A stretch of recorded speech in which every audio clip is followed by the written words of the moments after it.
Ooh, what up, y'all? It's your man Melvin Taylor Jr. I am back with y'all for this one. I'm at home in Chicago, so the setup for this video and probably like the next couple that you might see might be a little crazy, but nonetheless, we gotta talk because at the time that y'all see this, I will have now seen Black Panther for the third time opening weekend. I told y'all 3 times and then y'all get the review, right? So we gonna get into it right now. So first things first, #1 all-time Marvel movie for me, and it's up there my top movies in general, just because of one, I'm not ashamed to say it, representation. One, because I got to see people that look like me, but two, moving on, the storyline was great and how everything just kind of overlapped with each other and tied back into each other. I mean, man, so let me start with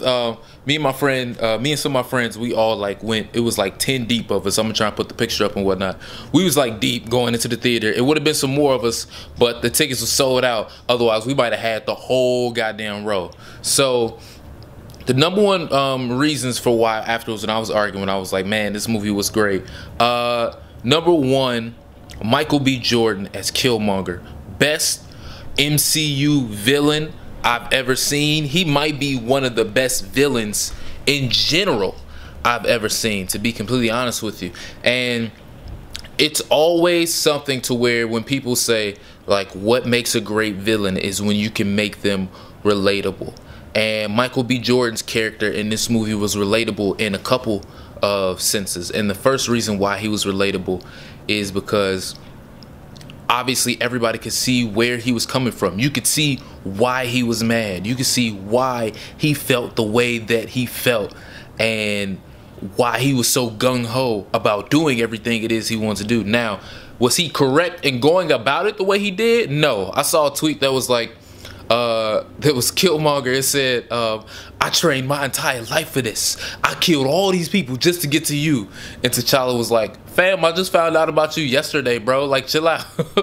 And it's kind of, you know what? I was thinking, like, well, I'm just going to say the third time, but the second time I saw it. But I was thinking that, man, all of this really could have been avoided had they brought N'Jaku, that was his name, back with them to Wakanda, because then at that point you get to see everything that your father had always talked about, you know. But because T'Chaka left him there, he kind of set up Wakanda's undoing in a sense. And if it wasn't for T'Challa and if it wasn't for T'Challa, if it wasn't for Shuri, if it wasn't for Nakia, and if I'm forgetting oh, what was her name? She's the head of the Dora Milaje. I'm forgetting her name right now. I'm gonna look it up as I'm talking to y'all. But if it wasn't for all of them, then it would have been over with for it would have been over with for each and every last one of them.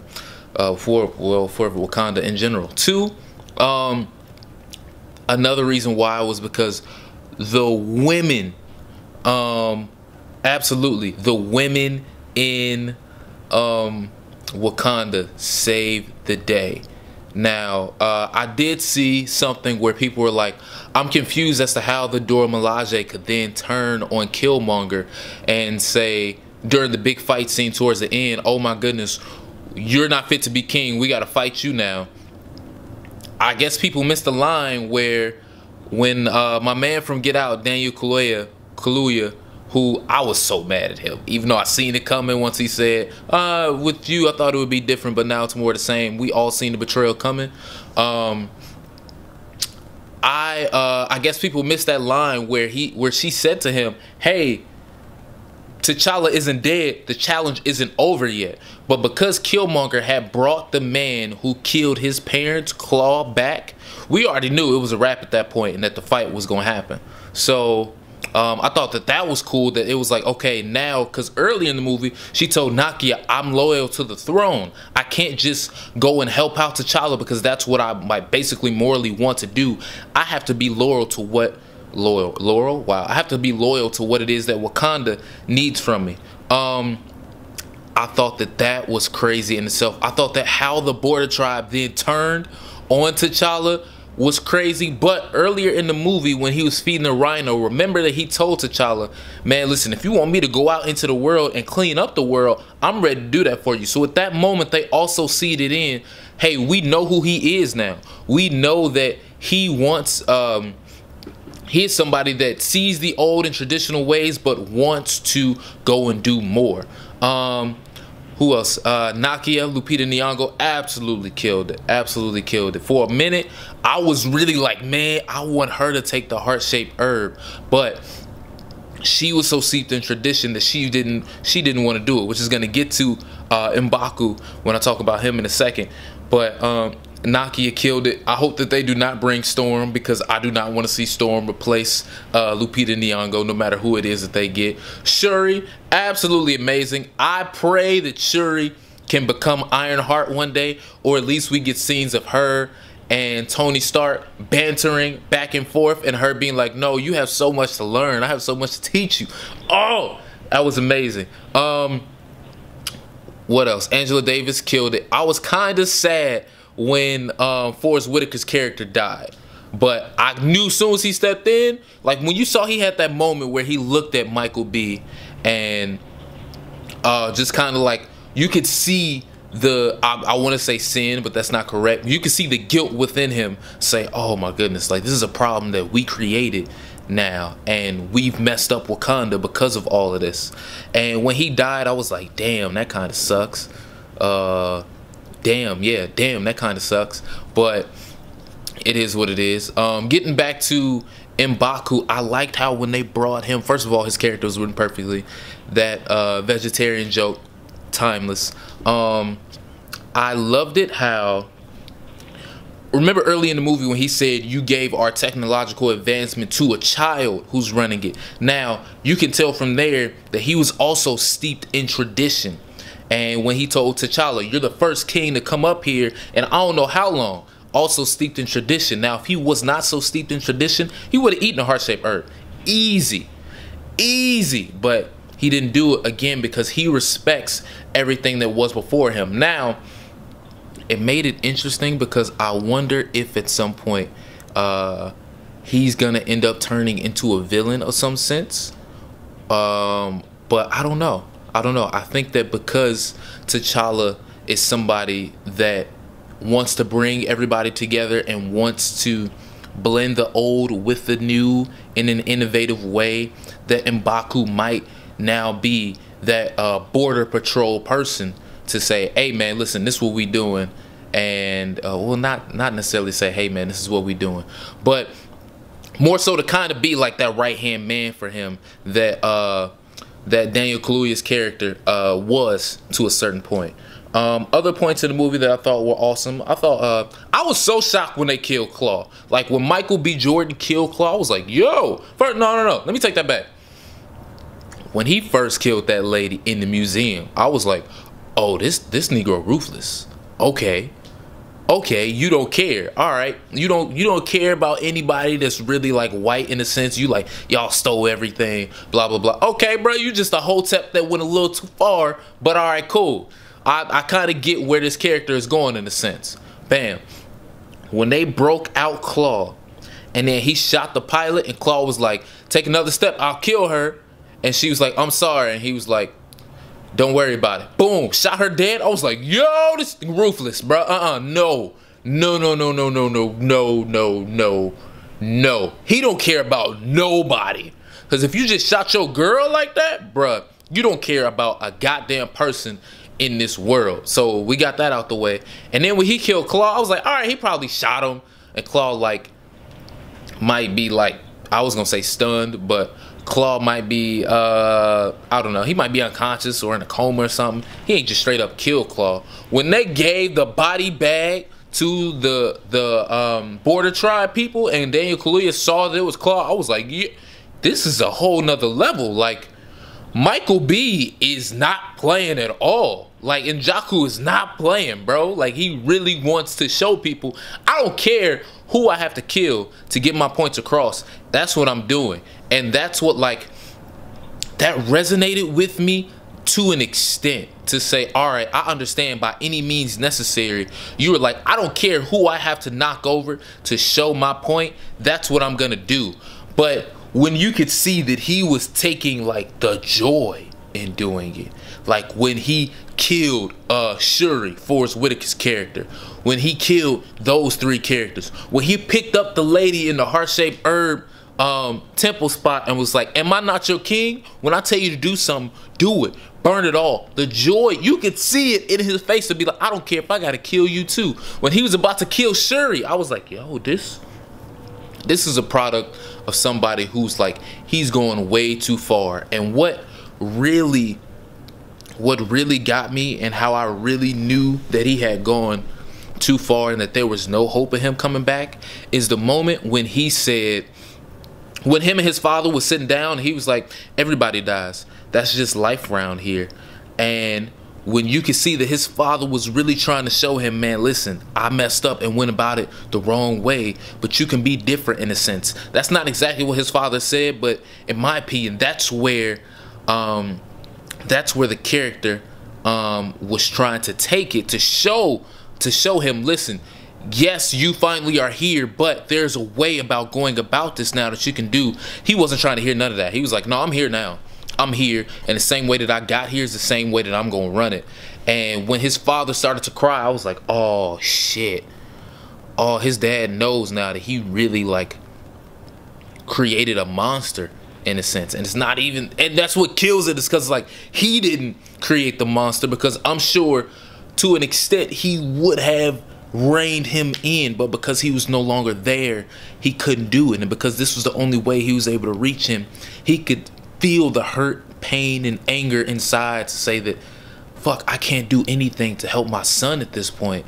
And now what's gonna happen? Like, what have I done because of what I've done to Wakanda and what they did to me? Now all of this as a result is gonna turn him into this pure evil being.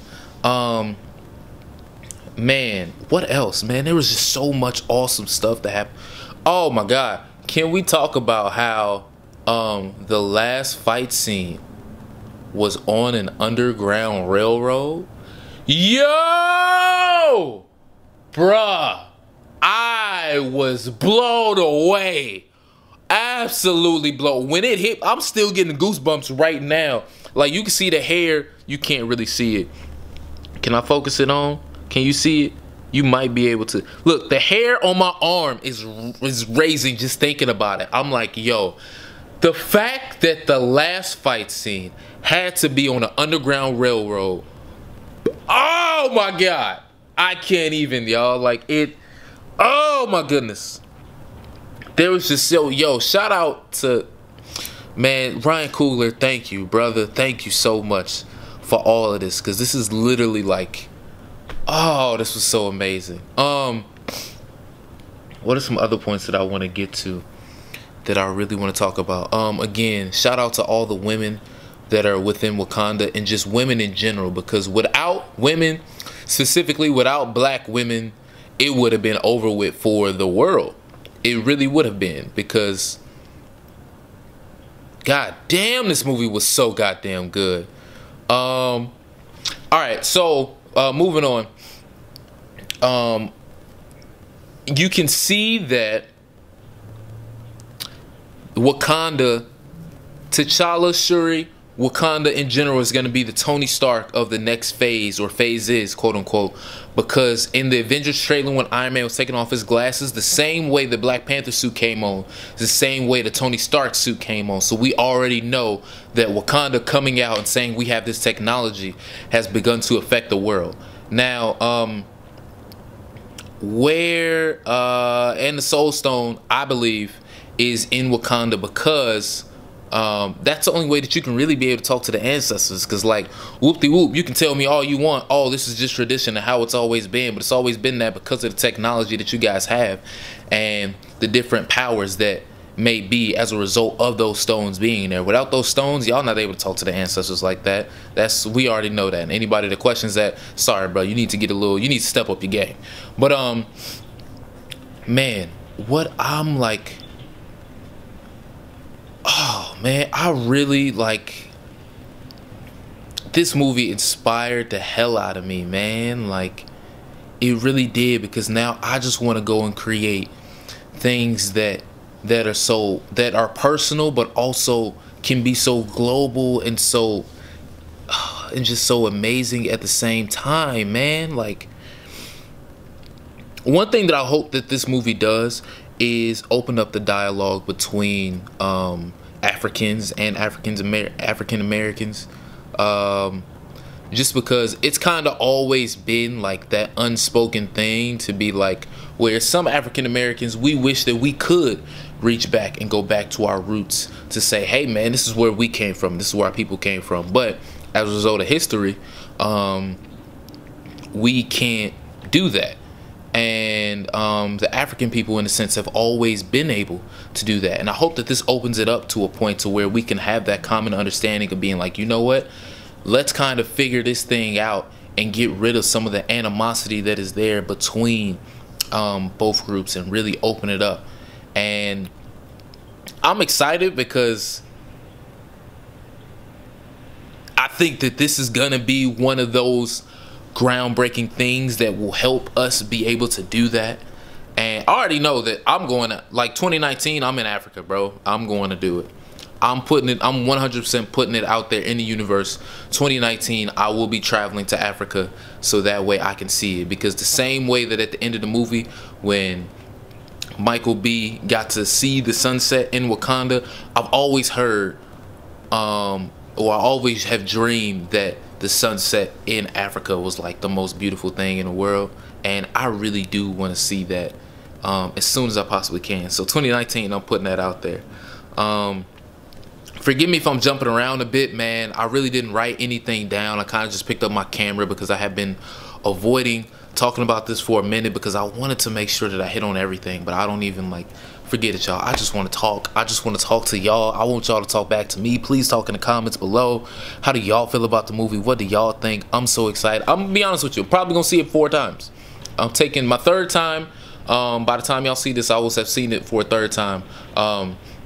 The 3rd time, me and my grandparents are going to see it, because my grandfather really wants to see the movie. My grandmother's kind of like, okay, whatever, but it's cool, I'm gonna take Granny anyway.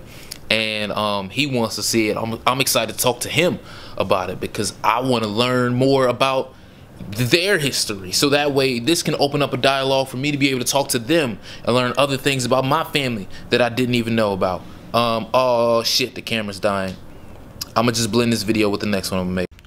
Alright, y'all, so I'm back. Forgive me, my camera died, so I'm going to charge it right now. So I just picked up my iPhone, so that way it didn't stop me from talking, so I can just go ahead right back into it.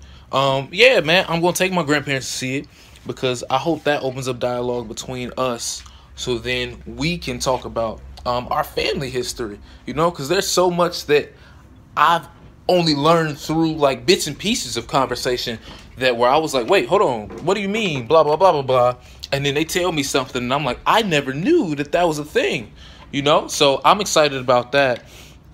I'm excited that, yo, 5th biggest opening all time, bruh, like all time. Crazy. Well, that goes to show you, man, listen, Hollywood, if you just put more people that are minorities out there, people will go and watch the movies, man. We want to see an accurate representation. Forgive me, I'm getting notifications. It ain't fun. Okay, cool. Hollywood, we want to see a more accurate representation of what the world really looks like, man. We want to see us in movies. And when I say us, like, yes, specifically I'm talking as a black man and as a black person, but minorities in general, man. Like, I would love to see a superhero movie with a Hispanic person or a person of Latin descent as a hero. I would love to see one with an Asian person. I would love to see one with I mean, we have a bunch of white people already. If I'm forgetting anybody else, man, forgive me. But we want to see more minorities in these roles, and we will come out in droves to see them, as you can tell. What are some other things from the movie that I want to talk about? I know this video long as fuck, forgive me, but man, listen, I want to talk about this movie, bro. I want to talk about it. I will be responding to all comments down below. Please comment so we can talk about this, man. Please. What is something about Michael B. Jordan that I did not? I haven't even talked about T'Challa yet. I'm gonna get to T'Challa in a second. Yo, okay. Can we talk about Michael B. Jordan's one-liners real quick? Move that out the way. Can we talk about? Oh, here we go. Can we talk about his one-liners real quick, man? Cause like, yo, that hey auntie, oh, set the theater on fire, bruh. Whole theater was lit. Oh, since we talking about one-liners, we got to talk about Shuri's "What are those?" Killed it. Had the whole theater, both times I've seen it at this point, rolling. Shuri's gonna have the theater rolling when I go see it with my grandparents. Man,